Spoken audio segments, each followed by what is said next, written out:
Znáte to, když někam přijedete a přesně víte, že tam nejste naposledy?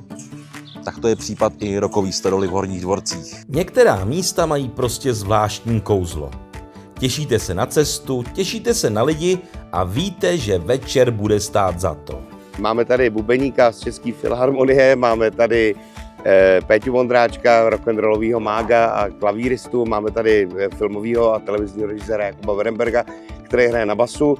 A jsem tady já, Brouk Pytlík českého showbiznisu, který tomu nějak jako velí, ale hráváme kradené písně, říkáme, že jsme typicky česká skupina, která hraje kradené písně, takže tentokrát s touhle partičkou nečekejte moji vlastní autorskou tvorbu, ale spíš mejdan a zábavu.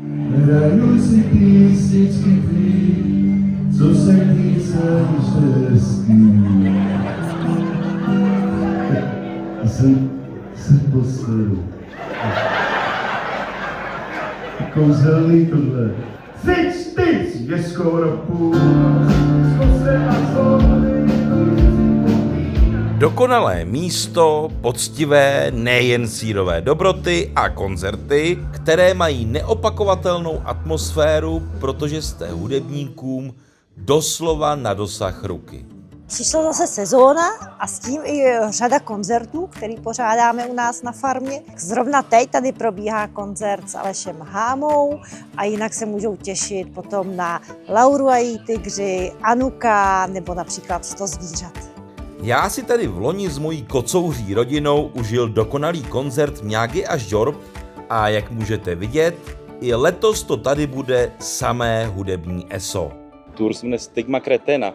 Říkal jsem si, když jsem sem jel, čí stigma to je vlastně? To je vaše stigma? To je moje stigma. Nebo společenské? My jsme to kdysi vymysleli, nebo já jsem to kdysi říkal Ondrovi Brouskovi, že mi to zní jako Karmina Burana. Jo, je to takový stigma kreténa, tak se měla jmenovat moje první deska, ale my tomu tak vlastně jako ani neříkáme, my prostě tak jako někam jedeme zahrát a zahrajeme s láskou pro sebe a tím, že je to s láskou pro sebe, tak to většinou přeskočí na ty diváky a posluchače a užijou si to s náma. A musím říct, že se to potvrdilo do posledního tónu. Rocková stodola žila od prvních akordů až do posledního přídavku. Jeden nesmrtelný hit střídal druhý a většinu z nich zpívali lidé pod pódiem stejně hlasitě jako kapela.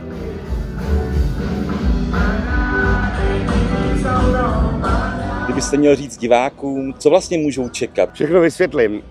Vlastně je to tady, protože samozřejmě reklama na rockovou stodolu byla i ve větších městech a na veřejných místech, tak se Dubovi trochu lekli. Já jim to nemám vůbec za zlý a chápu to. Tak kapela se nemenuje Aleš Háma Band, jmenuje se Zmrdi Aleše Hámy, ale prostě se to většinou takhle koriguje, ale my si tak říkáme a nehodláme to měnit. Vzniklo to tak, že jsme prostě tak dlouho hledali název, až jsme ho nemohli najít. A pak jsem napsal té skupiny, tak vy jste fakt kluci Zmrdi, tak jako, co jim mám říct, jak se jmenujeme. A napsali Zmrdi, tak jo, takže tomu tak říkáme.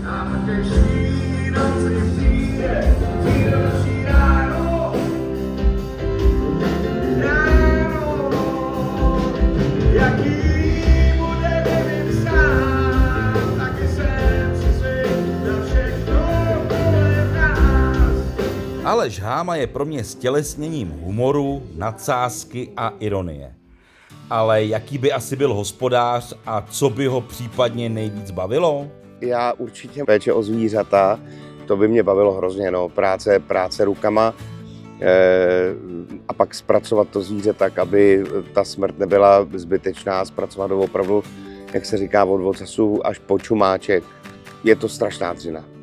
Jsem si toho jako vědomej, ale je to taková ta práce, za kterou je vidět, nebo když ji odvedete, tak je vidět.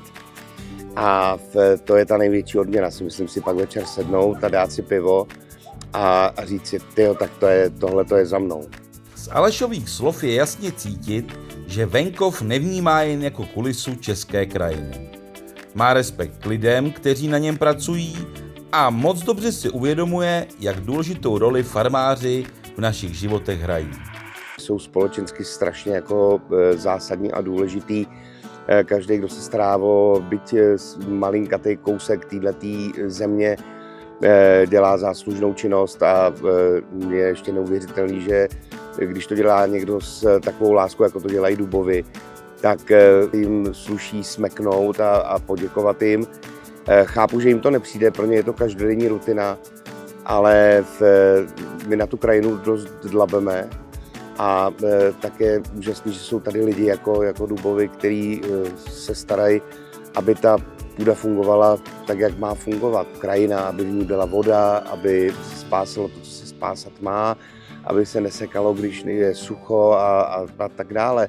A je fascinující, že to je taková velká desková hra, kterou hrajou s tou krajinou, protože není to každý rok stejný, stejně jako když jedete na vodu, tak ta řeka je každý rok jiná. Tak ta krajina je každý rok jiná, jinak reaguje, jinak něco vyroste, jinak něco nevzejde a musí s tím pracovat, je to úžasná alchymie a já k těmhle lidem chovám velký obdiv. Budeme moc rádi, když za náma přijedete, podíváte se k nám na farmu, užijete krásnou atmosféru letní a ochutnáte naše výtečné sýry.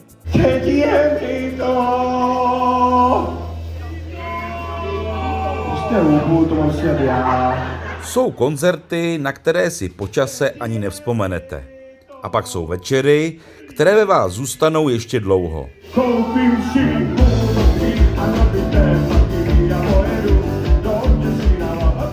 Tohle byl přesně jeden z nich.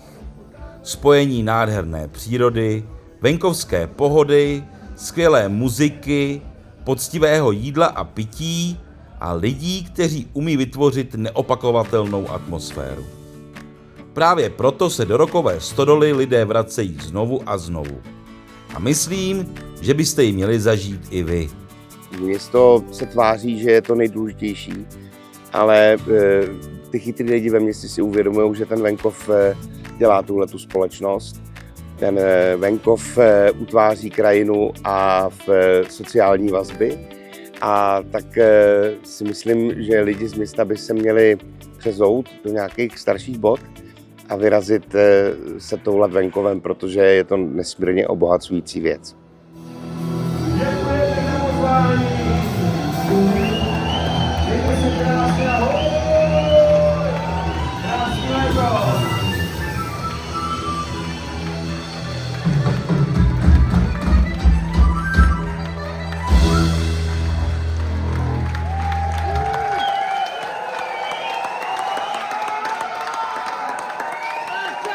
Alexander and his Weimerdam.